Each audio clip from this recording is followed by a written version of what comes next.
Hello and welcome back. 1st of November. Great to have you here on the first day of the month for another weekly 5 minutes with James.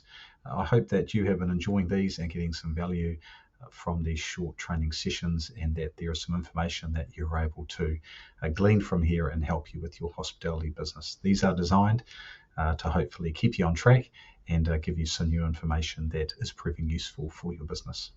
So today we are carrying on from our last session last week in our 5 minutes with James, where we talked about the 60-25-15 model and the need to making sure that you look at a structure around your financial target so that things don't get away on you too much. For many, as we said, do not come with a prime cost, which is cost of goods and operational wages at 60. And that really is a target focus for a lot of the work that we do when we work one-on-one with clients. So I hope over the last week, if those numbers aren't the numbers you're hitting, that you've had some thought about that, you've discussed it with your managers, and you're starting to think about a plan moving forward.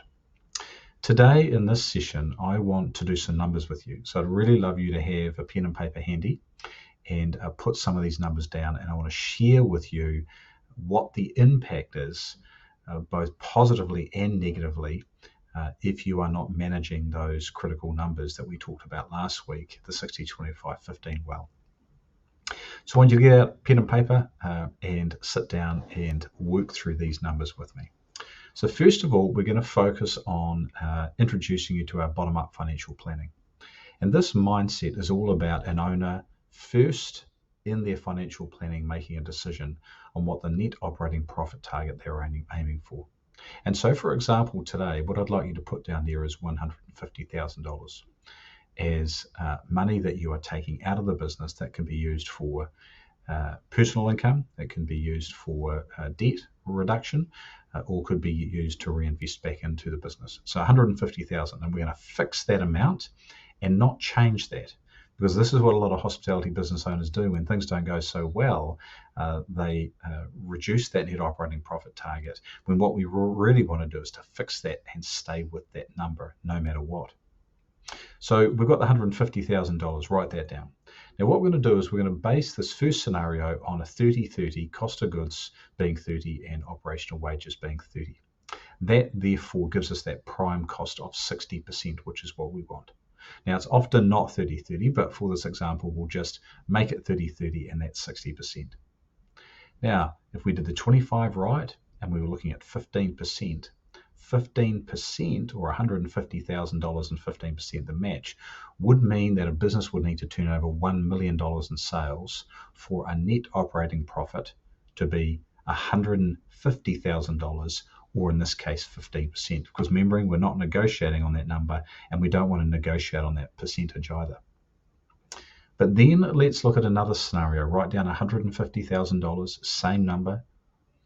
And here what I want you to do is, instead of writing 30-30, write 35-35. That would mean that your prime cost is 70%.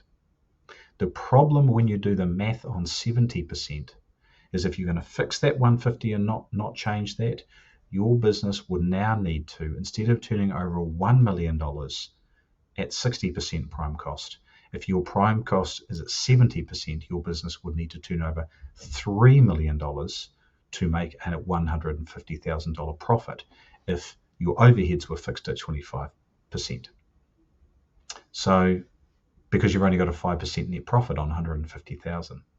Those numbers do not look good. So here's the bit out of today. When we're looking at our business and we're starting to ask the question of how do we make it more profitable, prime cost is a key area to focus on, because reducing prime cost over time is a lot easier in this scenario than trying to go from being a $1 million turnover business to a $3 million turnover business. It's actually easier over time to focus on reducing your prime cost down from 70 to 60.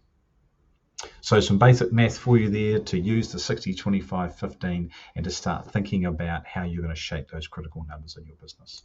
So we hope that proves useful today, and we'll expand on this more in our 5 minutes with James next week. See you then. Have a great rest of the week. Thank you.